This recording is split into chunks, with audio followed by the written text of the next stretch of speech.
Cover me!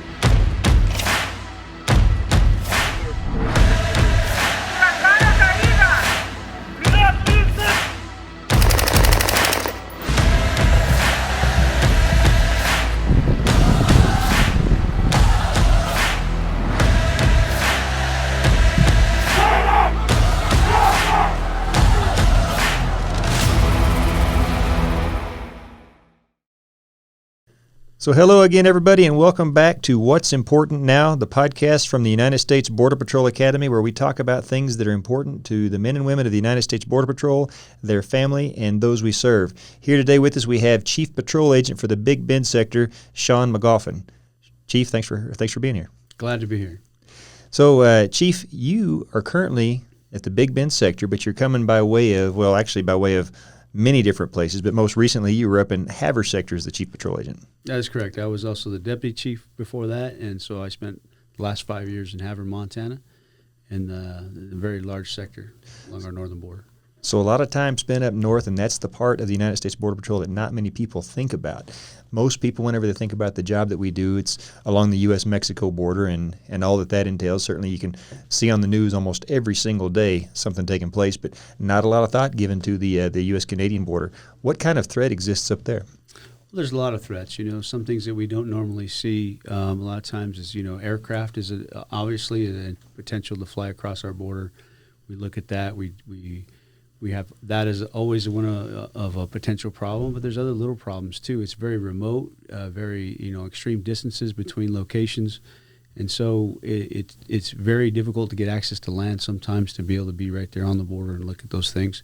So while it's different, there's still a lot of the same challenges that we face on the southern border, but it's just a different environment. We don't have to worry about freezing temperatures as much on the southern border, although recently we did have that in Big Bend Sector. So, and maybe Big Bend Sector isn't the best example to use for this particular analogy, but I talk about whenever I was in Laredo Sector and we had 170 miles of border that we patrolled. Moved up to Holton Sector in Maine, and it was over 600 miles. How many miles of border did you have in Havre Sector? We had 456 miles of border in Havre Sector, included 1 mile of actual lakefront that we actually had to work. And oftentimes to get to the lake, we had to go into Canada first and then come down into the United States to work. So how does that work? How does a Border Patrol agent on duty get to go into Canada just to be able to go to their place where they're going to report for duty and work? Well, normally they report to the station, but if you wanted to get out into the remote parts of that area, you either have to ride a horse 25 miles into what we call goat hunt, or you actually get to go into Canada and then patrol, deploy a boat and then drive into Canada and work in that area. Into the United States from Canada and work in that area. So it's certainly unique and different, but it's one of the many. It's how we attack the many problems that we have in the Border Patrol. Right, we have to take initiative and seek other opportunities. And I don't want to take credit for that. It was prior chiefs that actually initiated that, but it's really good for us to be out there. And we've made apprehensions in those areas, and we've been able to get out there and patrol and make sure that we can deploy the right technology as well. Absolutely, and I got to assume that involves a pretty strong partnership with the Canadian government and those law enforcement officials that work that area too. Absolutely, we had to work with them. We have to get permission to even go into Canada and do that. And there's a lot of other challenges, right? When you catch somebody in one of these remote locations, you can't just take them into Canada and then bring them back into the United States. It doesn't work. So we have a lot of other challenges. We work with a lot of our partners to be able to, when we do apprehend people, to get them out of those very difficult areas. So talk me through that. So let's say you're out on patrol and you're working in that area that you have to cross into Canada to get to. You apprehend Jason Owens, who is there doing something illegal. How do you get me back to the station? Well, there's very limited choices. We can either walk 25 miles out, which is difficult in the weather conditions, or we can, get on horseback and get out 25 miles, which is difficult because oftentimes you can't put a person on a horse either. So then we have to rely on air. And so we had some really great partnerships. When Air and Marine wasn't able to do that, we had Big Bear Air, which is a part of, it's a local, little local aircraft that supports law enforcement whenever they can, and they've been very big supporters of the Border Patrol up there. So we utilize them to get them out to locations where we can, and then formally process them. See, those are challenges and obstacles that are just fascinating that I don't think most people think about. And it's an entirely different way of doing business up on the northern border than on the southwest border. I went back to the 170 miles with Laredo sector and the more than 600 in Holton. In Laredo, we had the better part of 2,000 men and women out there working that section of border. About how many did you have in Havre for 400 plus miles of work? Well, our TO was, we were a little over 200, but most of the time we were working well below that. So at best, 1/10 of the manpower that Laredo sector had. Oh, absolutely. It wasn't very much, and it is oftentimes very difficult to have a deployment strategy that meets the needs. So we have to be very careful about what we do, and then at the same time make sure that we're deploying effectively and efficiently with what we have. And so you take advantage of that. We work other ways. We partnered with other people, worked with CBP Invent to get us to test some technology up there so we can see how well it works for future. Because one thing about being a chief in the field is you always got to be looking for advantages for the future. We're going to have problems now. That's fine. But we got to set ourselves up for the future and the success that we're going to have in that time frame. So obviously we don't have the flow of traffic coming across the border in Canada that we would probably with the border with Mexico. That said, there's still threats. What do you say to those that might say, there's nothing to worry about up there on the Canadian border? You don't really need to be worried about patrolling that particular border. You need to focus other areas down on the southwest border, for example. Well, I think that's probably not a very good aspect to look at. We might not have the ready and apparent threats that we see daily on the southern border happen on the northern border, but it only takes one bad person to do bad things in the United States to make it a significant problem. And so we need to make sure that we continue on with our border patrol efforts everywhere and make sure we're doing everything we can. And what's really huge on the northern border is the intelligence aspect. We have to look at things through an intelligence perspective because we don't necessarily have all of the eyes and ears that we need on the border itself. So what we do is we rely on our communities within there to go out. We go out and meet with ranchers. It's part of the daily duties a lot of times for more northern border agents is to go out and meet with the community members, the ranchers while they're out there patrolling, talking to them, getting information, and then making sure that they understand. We have campaigns where we make sure people know who and where to call if they see anything at all. And it's been very successful because that puts more eyes and ears on the border than we currently have, and that's a big benefit. So, of course, you're talking about things that serve as force multipliers. So we may not have the manpower that the southwest border has up on the northern border. We still do have a very real threat, and is a threat to be taken seriously. Different kind of threat. After all, the U.S. Border Patrol, as Chief Scott likes to say, it's a border security agency, and that's all threats. That's not just one aspect. It's not just immigration. It's not just folks from any given country. There are threats that we have to take into consideration that impact this country, its people, and our way of life each and every day. So for us, border security is all of our borders, not just the southwest border. Well, the challenge faced by you and those that have been up on the northern border is you have a much more expansive area, very austere terrain, and a lot fewer people to do the job. And so you have to look for, as you said, the biggest bang for the buck and ways that can multiply that force. So the intel and partnerships that you have with your communities of interest, obviously huge. What about some of the technology that we use up there? Well, we're still testing a lot of technology, right? We have game cameras and things of that nature, but we're really trying to test some other aspects of technology like radar for areas that are not easily seen, and that comes with its own challenges. We were able to get a couple of the ASTs to test, because one of the things about technology is you never know how it's going to work in extreme conditions. And now, when you say AST, what is that? Well, one of the Anduril towers that we had. Okay. So that was a testing to put those towers up there to see what they act like in those conditions. Because the thing is, technology is great until you put it out in the heat or the cold, right? And then you find out, well, maybe it doesn't work as good. So we didn't get a lot of those. They're just testing venues for those places up there, in certain areas. And so those help, but it also motivates the agents, right? They get to see like what the future of the Border Patrol is going to be like with technology aspects. And it's one thing to have a piece of technology function when it's 75 degrees outside, quite another to see if it functions when it's negative 10. Right. And it just shows, in the procurement processes and the acquisition process, we always talk about what we need and how we're going to use it. But this is like the real testing. Like the Border Patrol is very diverse in the areas that we work. And so it needs to be tested appropriately. And I think we do a really good job of placing those in different locations for those kinds of testing. I think CBP overall does a great job in that. And so let's talk about the actual border itself. And there's a lot of people that haven't seen the U.S.-Canadian border. If I go up there, what does the border look like? Am I going to see a wall? Am I going to see a fence that separates the U.S. from Canada? You're not going to see that. And, you might see some barbed wire fences here and there, but most of the time where I was at, they were put up by ranchers themselves. And in some cases, they were put up by the IBWC at one point, but most of the places where I worked at, there's just nothing there. There's the end of a field and the start of another field, and that's pretty much it. And so there's really no demarcation other than our markers that we have up there. But really, there's not a lot of demarcation in a lot of those areas. So I saw some of the same things in both Holton and Grand Forks sector, where a lot of times you would have maybe through a tree line, we called it the slash, and it was just a clearing of the brush along the U.S.-Canadian border. Some places it was nothing more than a berm. Other places, if it weren't for the monuments you're talking about, you wouldn't know when you crossed from Canada into the United States. It's literally from one field to the next, kind of the same way there in Montana. Yeah, absolutely. And, Montana's a very diverse area. You go from plains all the way up into the mountains. So you do have the slash in those areas where we have large trees. But out in the plains, there might be a fence, and if you go into other areas, there's nothing at all. And if you don't see the markers, it's oftentimes very difficult. And that was one of the challenges we faced while I was up there. We had the GPSs that everybody used to navigate, to drive places. And so we had to get with those GPS companies to say, hey, we're interdicting people driving around the port of entry, and it's because your systems are literally telling them to drive around the port of entry because the port of entry is holding up traffic.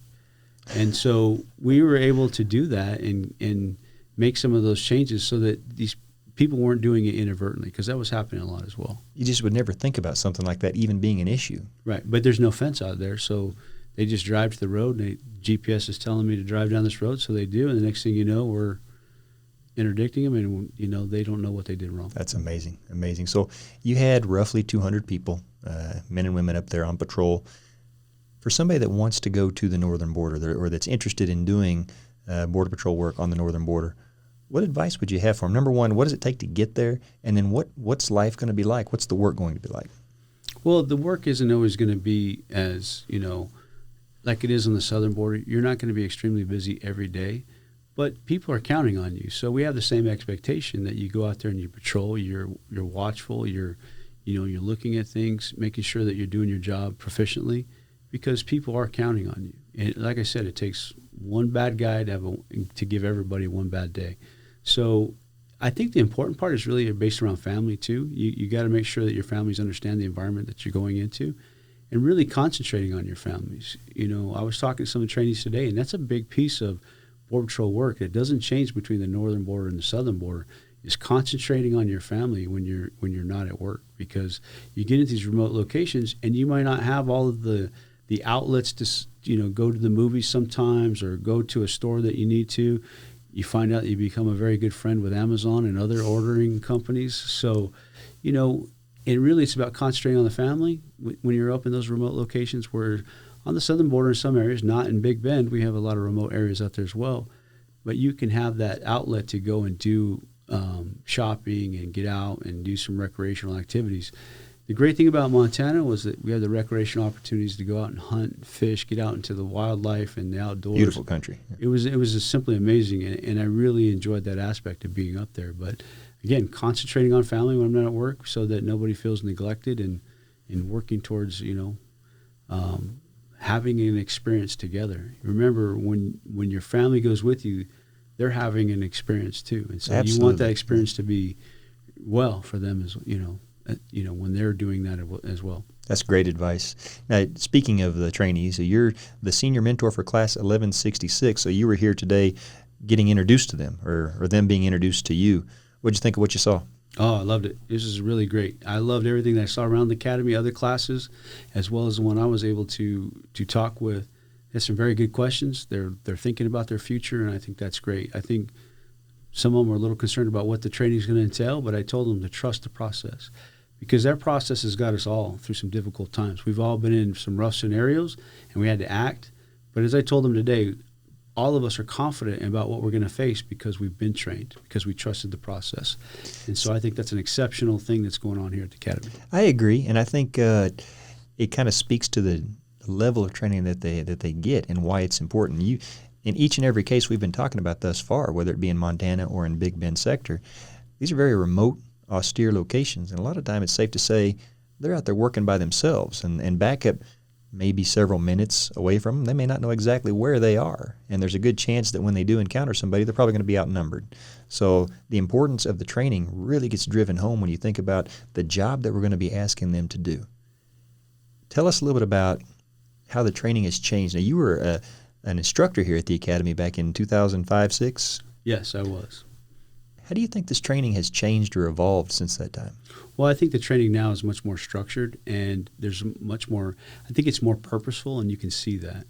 Everything is done in conjunction with something else, so it relates. I think there's much more cohesion between, say, firearms and even Spanish or, even operations. All of that is much more cohesive in the overall training, knowing that it's all going to come together and prepare the trainee for the actual field. And I told them that today. I told them one specific thing was that, look, we're going to face adverse conditions. We're going to face overwhelming odds. But the one thing that the Border Patrol never does is never turns and runs. We face whatever we have to face because we're Border Patrol agents. We put our noses in the wind and we move forward because that's what we do. We don't simply just sit there and go, well, I've got 100 bodies in front of me. I'm not going to run from that. I'm going to take care of the issue. And sometimes it's difficult, but we always persevere and we always move forward. And so I told them, trust the process. You're getting trained appropriately here at the Academy. And I have every confidence when you come to the field that you're going to be prepared to deal with these difficult situations. And remember what the Border Patrol is all about. We always get difficult conditions. We always move forward, and we never give up because America's counting on us. Our communities are counting on us. And me as a chief, I'm counting on you to go home to your family every day. So be prepared and be ready. That's great advice. And speaking of difficult conditions, so you and I were at the Academy almost the exact same time, 25 years ago. Mm-hmm. How do you think the training's changed since then, since you and I went through, compared to what it is today? Is it better, worse? Oh, I think it's way better. Obviously, I had some good instructors at the Academy. We did a lot of good training at the time. And again, like I said, it prepared me for what I needed to do, and the continuation training after that, it prepared me for rough conditions. But I just see there's so much more of that now, and the cohesion that goes on here. And, I just think it's so much better because everything interrelates better than it did when I was there. Firearms and the training that they get and preparing them, and then just the first thing of bringing them on board and then seeing how they do in a difficult situation, not giving them any critiques, but telling them, what did you learn from that? How did you feel? That's so much better than what we did. We just went in there and, okay, here's your training and here's your difficult situation. And if you didn't do good, they gave you criticism. So I think it's really good at this point how it's working and that, moving things forward. So I agree. And it's taken the lessons learned on teaching philosophies and evolving with the environment. It's a much different world we live in, especially after 9/11 than we did back in the 90s. And I think it's always good, at least for me it is, to see that the organization and its people continue to get better and evolve with the environment. And it makes me proud, and I know that whenever it comes time to walk out the door, you're handing it off to folks, and it's going to be in good hands that are going to carry the organization forward and continue to improve. So 320, that's your class number. That's correct. Do you remember your class chant? I do. What is it? Looking good, feeling fine, 320 is on the line. Nice. So that was 25 years ago, and you can still recall it just like that. Absolutely. And I was talking to the class a little bit about that today. I said, we relied on each other when I was there. We had 49 students go to the Academy. We had 49 graduate. And it was because we had consistency in helping each other. I had classmates that were having a hard time in law. I turned around and helped them in law. They helped me in Spanish because I struggled in Spanish. That's amazing. So every member of your class graduated? That's correct. You don't hear. I wonder how many times that's happened in the history of the Border Patrol. I really don't know, but I know this. If everybody helps each other and works together, it's possible. And that's what I told them in the class today. It's possible if you all help each other get through this. It's another difficult time. You're going to face those in the Border Patrol. But when you're out in the field, you're relying on your partnerships with your fellow agents, and they're going to come in a heartbeat if you need help. We shouldn't take that any different in the academy than we do when we go out to the field. That's great advice. What was a challenge for you in the academy? Was it Spanish? Was it law? What was your most challenging aspect? I think for one, it was Spanish. I didn't understand Spanish as well as I probably could have. I took Spanish in college. I took a couple of courses. That didn't help out at all, it seemed like, when I got here. But I was thinking about my family back home. Like, I really need to get through this. And a lot of trainees have that. They're going to do whatever they can because there's just more than themselves relying on this. Some, there's not so much. And so they may not understand the severity of it. That's what I faced when I was here as an instructor. Is a lot of times my students that didn't have a lot relying upon them making it one way or another, they took it less seriously. I told everybody to take it serious because as their classmates are going to count on them for help. When they go out to the field, they're going to have their fellow agents going to have to come out and they're going to rely on them for help. And it's always better to be prepared and ready to do so. So for me, it was really about Spanish. I did well in every other thing. I didn't have any issues. I was kind of a little devastated that I didn't, I fell one round short in the pistol. You'd rather miss it by kind a of mile. annoying. Yeah, it was kind of annoying that happened to me. I practiced so much, but, overall, it was a very good learning experience for me, and I'm just glad that I had all those classmates that helped me with Spanish while I was in the academy. Good point. And then when we moved on, it was able to make me successful. And I've been able to use that success from that starting point with my classmates all the way till now in my current role. And have you kept in touch with any of your classmates over the years? Absolutely. Talked to a lot of them quite regularly. Any of them retired yet? Oh, yeah. A lot of them are retired. Starts to be more and more over the years, isn't it? Absolutely. Absolutely. I come to envious sometimes. So, So you, being here at Big Bend, where do you come from? Where are you originally from? I'm originally from Benson, Arizona. So you already knew about the Border Patrol? I did know about the Border Patrol. I didn't know exactly what it entailed, but I did know about the Border Patrol from the time I was a kid because I was able to see vehicles driving around with U.S. Border Patrol. I just didn't really understand what they did. So what was the point, or what made you look at it and think that's something I want to try and do? Well, I knew that it was different, and I knew that it was unique from normal law enforcement. I had family members who were in law enforcement, and for me, this was something different.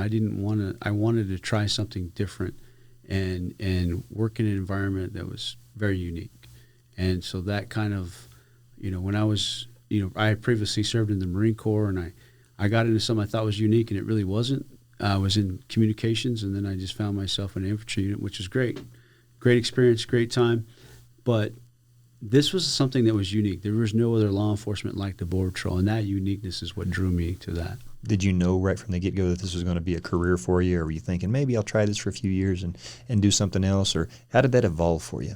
Well, I didn't know that it was going to be my career. I wanted to try it out and see how I liked it and what was going to transpire.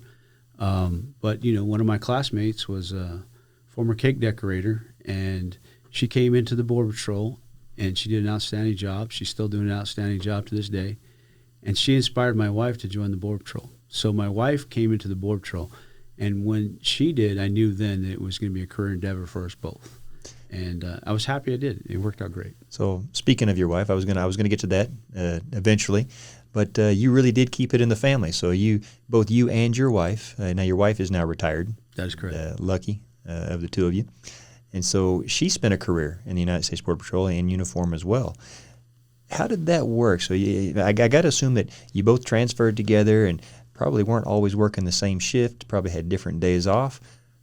How did you maintain the work-life balance whenever you both are coming in and going out on patrol each and every day? There's several of us here in this organization, and indeed throughout law enforcement, where that's the case, where we have spouses that are also in law enforcement. Talk to us about that a little bit. Well, I think the first thing was we talked about family, prioritizing your family, right? So my wife and I oftentimes would work exactly opposite shifts so that we could take care of our son. When I worked in Lordsburg, we'd stop at a little rest area on the side of the road and chat for 5 minutes and turn around and do it 12 hours later.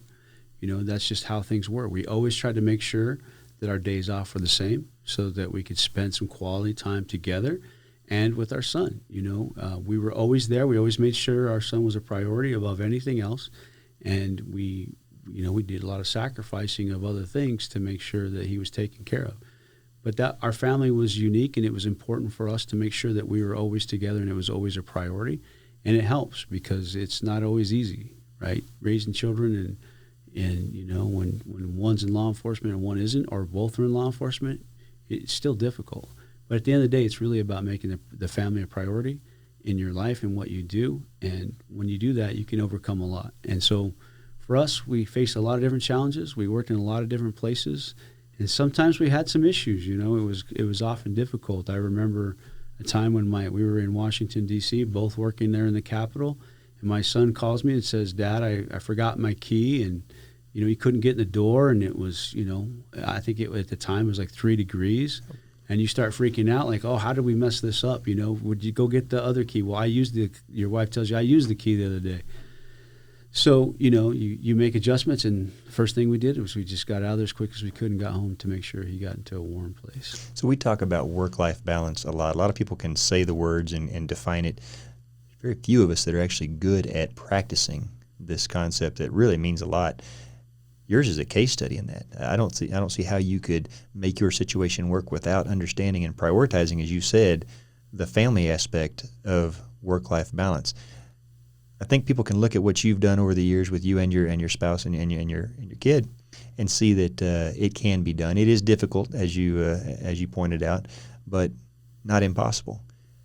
What's some advice that you can give to somebody that might find themselves in a similar situation, or is faced with that issue where they're having trouble keeping that balance and it feels like work is getting in the way too much? Let's face it, this job it's very important, and the mission is very important, and a lot of times it's very demanding on all of us. That said, when we do retire, when we do leave this uniform, the people that are going to be with us when it's all said and done are those family members. So it's worth it to invest that time in taking care of them and prioritizing them. What advice can you give to some of the new trainees that are starting out that might face a similar situation to yours? Well, I think first and foremost, you're not going to be your best at work if your home life isn't good, right? So we talk about relying on each other, relying on other agents to help us and move us forward, when we're in times of need. It's the same thing. You have to be able to try to work towards having a good work life, a home life, so that your work life is well balanced as well. So, like I said, prioritizing your family is a hugely important aspect of it. And I think just recognizing at the end of the day, it's tough. We lose sleep sometimes. I remember coaching baseball and getting 4 or 5 hours sleep. It was difficult, but when the time came to get that rest and focus on my family, I absolutely did that, And being there for your family is important, because you're right, it's just simply not an easy process to go through sometimes, but it's certainly well rewarding. I think the most important thing I would talk to trainees about in the beginning is prepare for the life that you want to have one day. The patrol is a very limited time in your life, very limited. But when you're a trainee, you look at it and say, well, it's only so far, right? They're only thinking like a couple years in advance.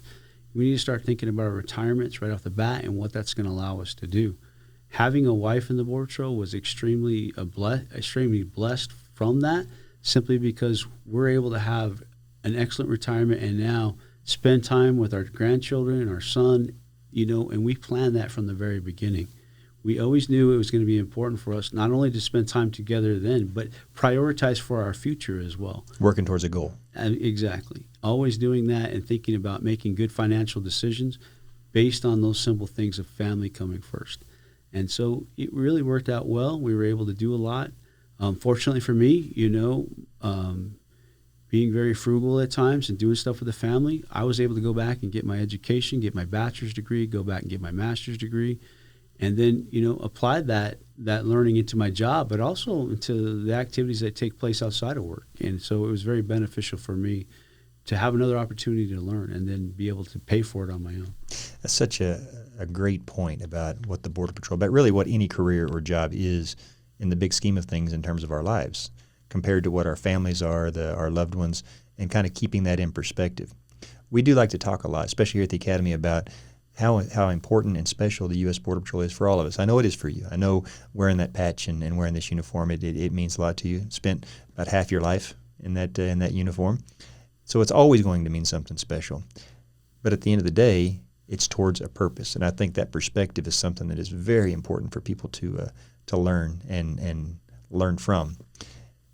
You're working towards retirement. You're working towards being able to spend time with your grandkids, with your children, and enjoy a long retirement with those that you love. And that's one of the benefits behind not just working for the federal government, but working for the Border Patrol, an organization that affords you a pension and benefits so that you can do that comfortably whenever you retire. But let's talk about what the Border Patrol really is to all of us. You joined it about 25 years ago. You wanted something different. You knew that you wanted to get into law enforcement. You came from the Marine Corps. What has the patrol become for you? What does it mean for you in terms of that finite period in your life? When you look back and you decide to retire, what will it represent? Well, I think it will represent for me is service. From the onset of when I got out of high school, I joined the Marine Corps right away, got into working for Arizona Department of Corrections, and then into the Border Patrol. So my entire life has been about service. And I believe in that service. I believe there are things greater than myself, and giving of myself to as part of my career has been just an absolute joy. Because, I told this to the class today once again, we go out and we are in difficult conditions and we have to deal with difficult situations. And sometimes we'll try our best all day long to go help somebody. We don't make it in time. We become distraught when those kind of things happen. But for us, it's about, the lives that we do save. It's about those that we help. I was very blessed in the sense that I came to the academy today and I ran into people that I've, thanked me for what I did for them in the certain times in their career. And, that's what makes you feel the best, because it is about service, not because you're serving your country, not because you're serving your communities, but you're serving everybody around you. And I think if we all have that attitude of service, we will greatly benefit from that, and it's going to help others. I try to do informal mentoring all the time. That's just a great blessing too. And getting to mentor this class, I consider it an honor and a blessing, because that's the future of the Border Patrol. We don't know who's sitting in that class. It may be the future Border Patrol, chief of the Border Patrol, or the future chief of Big Bend sector, right? We don't know. But having a positive impact on that is something that we can leave, because we never will know the extent of our impact on this organization, the people that worked in it. But that's not what really matters. It matters that we did a good turn, that we did something to help somebody else before we move on to what's in store for us for the rest of our lives. So great points. I was looking at your bio. So you've been to Tucson sector. You've been at the academy. El Paso sector at the Lordsburg station. You've been to headquarters not once but twice. Been to Big Bend sector. Also, by the way, Laredo sector, assistant chief, and then a patrol agent in charge in Freer. As you said before, deputy chief of Havre sector, and now the chief.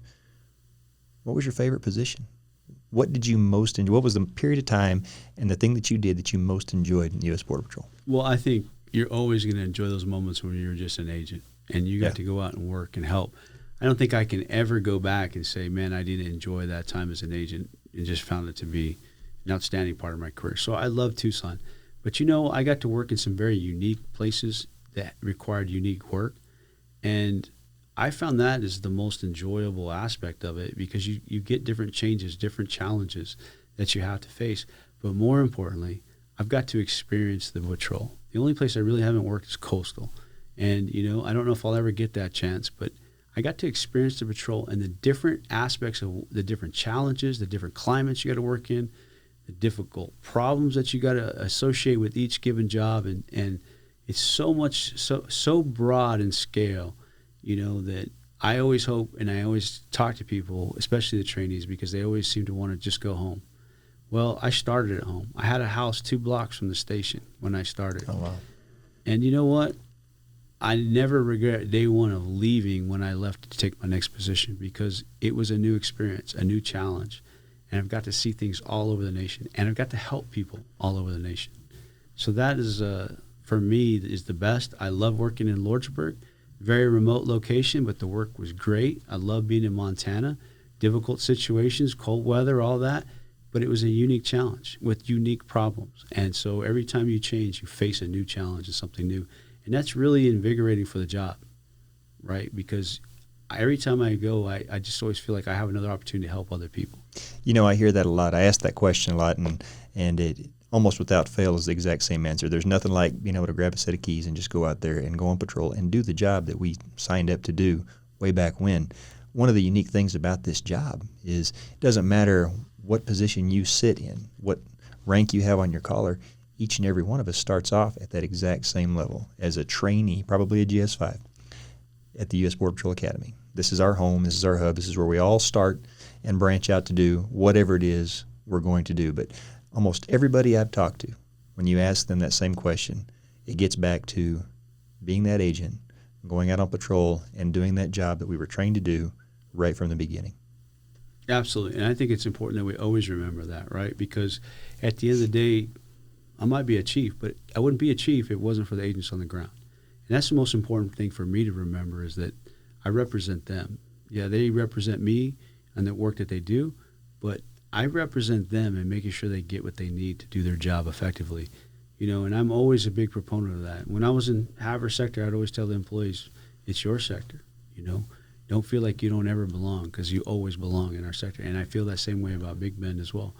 We want our agents to understand we all started at the same place where they're currently at, and we want them to understand that we've been through difficult circumstances through many places, and I understand the difficulties they're going through, because most of the ones they're currently facing, I've faced somewhere else in one of the jobs that I've had.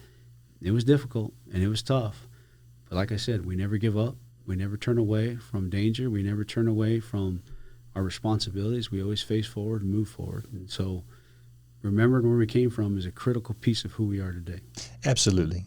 And here at the Academy, in addition to the curriculum that we teach, how to do the job, we also teach why you're doing the job. We teach good judgment and decision-making, and a key part of that is our motto for the U.S. Border Patrol, honor first.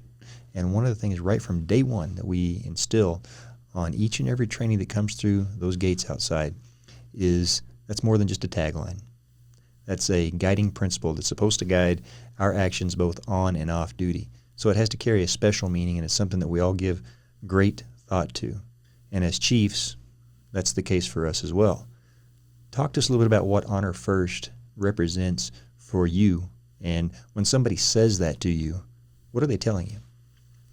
Well, I might be of a little bit different mindset because of my Marine Corps ties. So when I take that oath, I take it, I take it very personal, and I that means a lot to me when I take that oath. It means a lot to me when I give it, and every time I give it, I explain how important that is. Honor first is about who you are. It's the character that you let everybody else see. And so sometimes when we're on our own or we're off duty, we forget that we have to carry that honor first mantra for us to follow, right? And it's very easy to do that. So we always have to do that all the time because it's about who we are.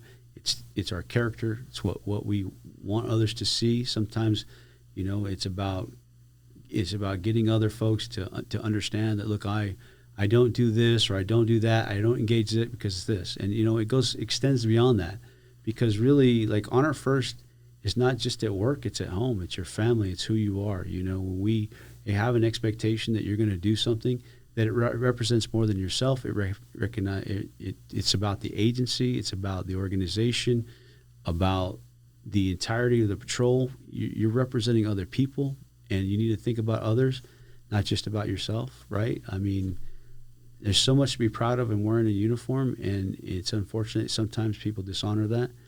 But for me, honor first is about being who you are. It's the character that we want you to show everybody, and we want you to live every day, because, there's those around you who are counting on you, and there's nothing more so than an agent that's counting on you to back them up in a difficult time. So speaking of that, that's a great segue into the next thing I wanted to talk to you about. So being the chief patrol agent of the Big Bend sector, you have an incident that took place in your sector several years ago that is very important to the U.S. Border Patrol Academy. It's kind of a landmark. We actually have a vehicle from Big Bend sector that was involved in a shootout where thankfully all the agents survived. But when you walk up to the dining facility, you can see the vehicle under a canopy, and you can actually see the bullet holes that have gone through the door and the window, and underneath the canopy, the canopy itself is what we call the below 100 canopy, and that is the effort that we make in law enforcement to try and make sure that fewer than 100 law enforcement officers die in the line of duty each year. And for the U.S. Border Patrol, that vehicle epitomizes that effort for us as law enforcement officers. Talk to us a little bit about that event and what took place that day in Sierra Blanca. Well, having just moved to the sector, I'm not as not in depth familiar with that, but it did take place around a shootout that happened, and all of the agents survived that because of their training and their being purposeful in their movements and what they did to try to take care of that escalating situation. And because of that, nobody was killed. But it also demonstrates the realities of our job and what could happen on any given day. And I can tell you as a chief, it's not a good thing to lose anybody. It's really a bad thing. As a chief patrol agent, I haven't lost anybody. But while I was here as an instructor at the academy, I had a class that I had, and I taught that class. And then they went out to the field, and I ended up going out to the field. And I ended up working with a lot of those trainees. And one of those trainees was actually killed on duty while I was the senior guy at the station. And it was a very, very difficult situation. It was very hard for everybody to go through. But I knew this young man, and I knew his family, and I got to meet all of them. And, those are stressful situations. That's why we got to take our job serious at all times and make sure that let's eliminate the mistakes, and let's rely on our training. These young men at Sierra Blanca Station, they did that, relied on their training, and they utilized it, and they came out on top. That doesn't happen all the time. And I can tell you, from my perspective as a chief, I never want to ever have to do that again. So I talk to agents all the time about the responsibilities of going home to their families every day, making sure that they understand that they got to be safe in their approach to things, that they got to think things through, they got to utilize their training, and always be aware of dangers that are looking at them, because it's always around us, right? And so we have to mitigate some of those things by being conscious of the things that could hurt us. Absolutely. Few people realize that a lot of what we do here at the U.S. Border Patrol Academy is scenario-based, and those scenarios are based in large part on incidents that have actually happened out in the field. The Sierra Blanca incident is actually one of those. And the tenets of the Below 100 program: wear your vest, wear your belt, don't get complacent, and remember what's important now. That's the concept for which this podcast was actually named, to drive home the point for just how important those tenets are, for the exact reason that you talk about. At the end of the day, what we want to do is make sure each and every one of us goes home to our families at the end of every single shift. And so that vehicle under that canopy for us here at the Academy stands as a monument to all of those tenets and that desire to make sure that each and every one of us goes home at the end of every shift. That's a huge honor for the big men sector to have that represent such an important program here at the Academy. It absolutely does. It is a huge honor for those folks and myself. I'm feel very blessed and lucky to be a part of Big Ben sector. There's a lot of stuff that's always going on out there, and it's a major representation. But we've had other instances in our sector too, where other agents have passed away too in the line of duty, and that just never is easy. But we're thankful that folks are training properly, that they're getting the training they need here at the Academy to be better prepared for their time in the field in the future. And, making sure that we don't have any more deaths than necessary. We don't want anybody to die at any given time. But unfortunately, there are times when it happens, and we know that. And we accept that risk every day when we go to the field. And, for me, it's really about making sure that, because complacency is what we talk about a lot. Let's don't be complacent. Let's don't go be complacent. But that comes in many forms. We might be prepared for the guy behind the door. We might be prepared for the guy that's hiding in the brush. But are we prepared for everything else? And we just, you can't necessarily say that you're not going to be complacent about some things. And so, we try to encourage families to get involved, right? Remind your husband, hey, be careful out there today. Be conscious about what you're doing so that they come home. Or your wife, make sure that, you tell your wife, hey, make sure you're really aware of your surroundings, what's happening. Try to reinforce that, because it's really, again, it all falls back to that family, right? We want them to all to be happy, and they can help in that as well. Absolutely. And those tenets actually create incidents that have a good outcome, like we talked about with the incident in Sierra Blanca. And certainly you're speaking as an experienced chief patrol agent, experiencing those situations that don't work out that way. And I think whether or not we're working beside the individual, whether or not they are under our command at the time, it's a situation that nobody wants to experience. And once you've gone through it, it's not something you ever want to repeat. And one of the things when we stand out in front of that what's important now monument, we talk to the trainees and we say, if you do this job long enough, you're going to know somebody on the honor wall, somebody that is going to lay down their life in service to this country. It's keeping that from happening, keeping their memory alive by practicing those tenets and making sure that we go home to our family each and every day. It's really hard to put into words. It's hard to express how that feels.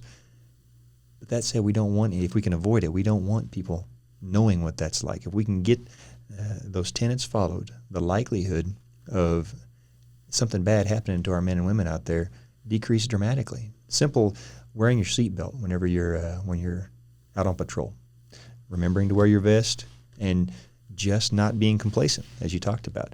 That can be for the family. That can be for the men and women that go out there on patrol each and every day. Sounds so simple, but it's so hard to get everybody to practice that. Why do you think that is?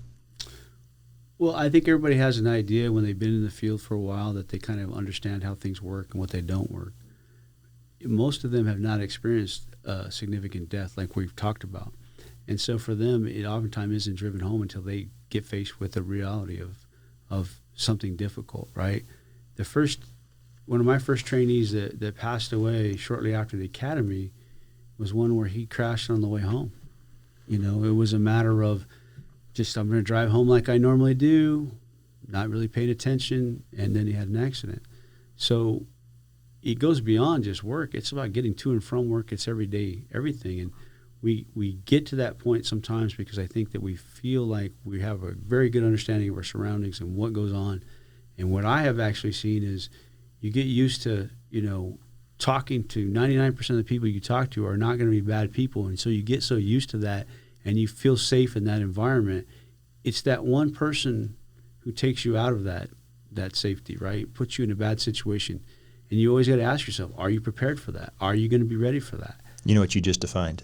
What's that? Complacency. Well, it is. And, it's complacency is probably one of our worst enemies, and it gets a lot of people hurt. And it's very sad, but we're all guilty of some form or another. Oh. I sit in my office on a regular basis, feel pretty comfortable, feel like nothing's going to happen. I never know, you know what I mean? But I like to think that I'm cognizant enough to be able to react to something if something bad did happen. I believe in going out to the field, so I've been out to the field several times, and so in this new sector, and I've got to go out and work with the agents and see what they're doing, try to understand what's going on, and then get that message out, because we work in these environments. We get around people who are always, sometimes very docile, very easy to talk to, and then all of a sudden you don't. You're in a wrestling match before you know it. And so we've got to make a big impact with our agents to say, hey, you know what? Be ready for anything at any given time. Don't be complacent. Don't get used to your environment. Remember, everything in your environment could one day be something bad in your environment. It doesn't. You might know somebody for years and they turn out to be the worst problem. You just never know.